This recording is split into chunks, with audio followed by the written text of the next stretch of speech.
What's up guys, I'm Titanium and welcome back to Black Ops 4 Zombies. Today I'm going to show you a high round strategy for Classified, and this is the big one boys. If you're looking for fast, easy experience and you don't mind a camping style strategy, then this is possibly the best strategy you will ever get throughout the entire lifetime of Black Ops 4.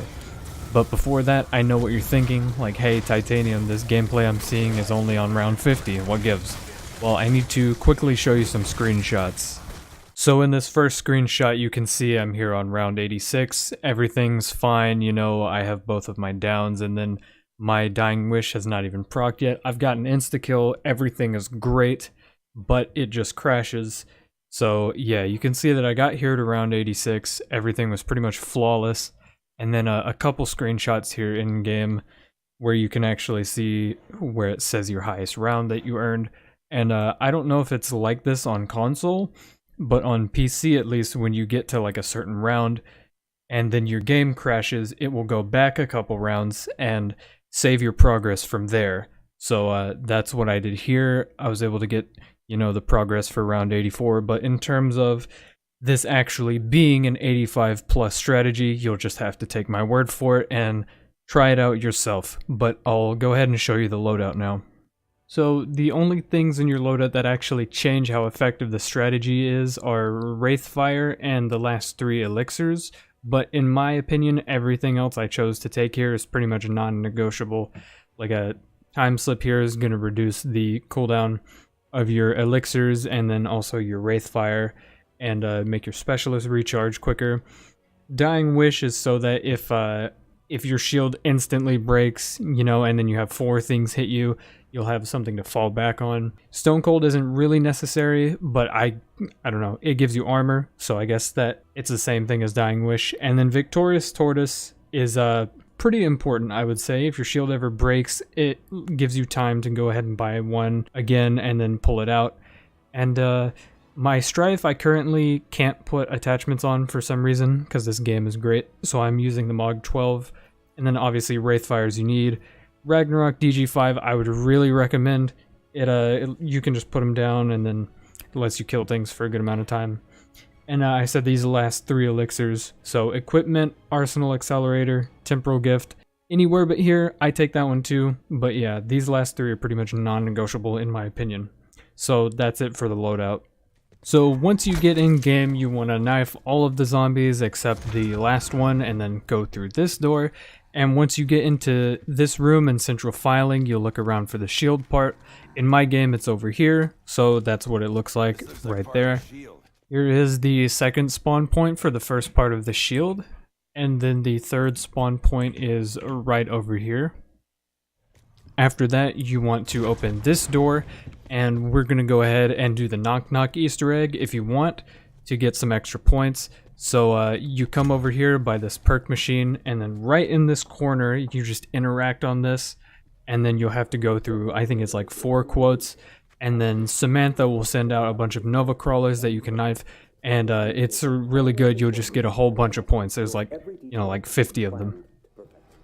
And one thing I didn't mention is that if you know where all the shield parts are, then you don't want to build it up here and spawn, because it needs to be built in the labs. That's very important. But once you're ready, you go ahead and buy that door and then buy the elevator, come down here into the war room, and then there will be another shield part that you need to get. So in my game, this is where the second shield part spawned, right in the middle. That's what it looks like. The second spawn point for the second part of the shield is right here on the end of this terminal, right below this light, and this is the one that does not have a wall by right next to it. And then the third spawn point for it is right over here in this corner. And if you have enough points, you don't need to spend any more time here. You can just take the elevator down to the labs right here.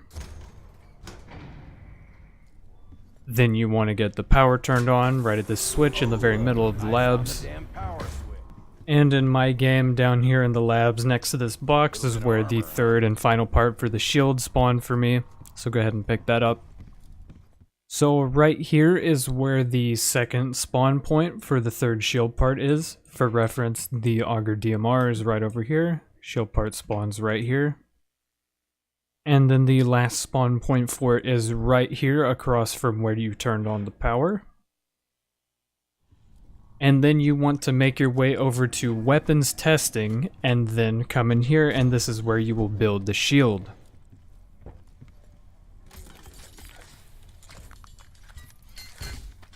I guess having a real shield.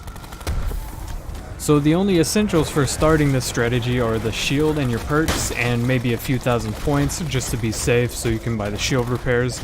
In this game that you're seeing, I actually just have 2 random guns and they aren't even pack-a-punched because they're not at all relevant to what we're doing.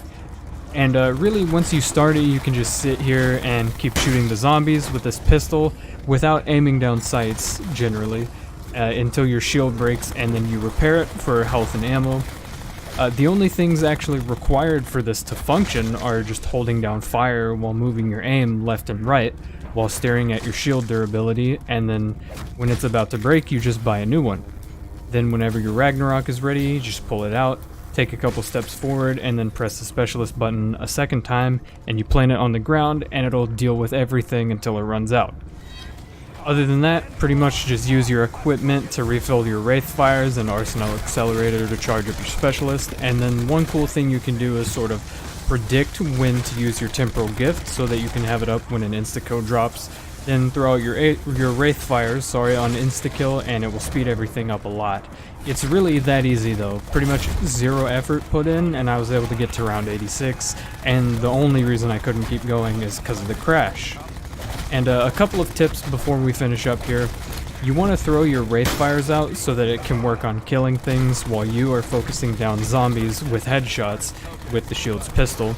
And make sure that you keep your aim up so that you don't shoot the Nova Crawlers at all while you have a group beating on your shield, or else they'll slow down your aim by a lot, which can prevent you from actually aiming over to get to the shield repair. You just want to let your Wraith Fire that you throw out every so often clean up the crawlers and the dogs for you, because it won't make the crawlers explode on death, unlike how shooting them will. That's pretty much everything you would need to know about how to make this function, so I'll just let this footage run for a couple of minutes if you want to get a feel for the rhythm of it. But if you liked the video, you can let me know by dropping a like, and if you want to see more, make sure to subscribe. I'm Titanium, and I'll see you next time.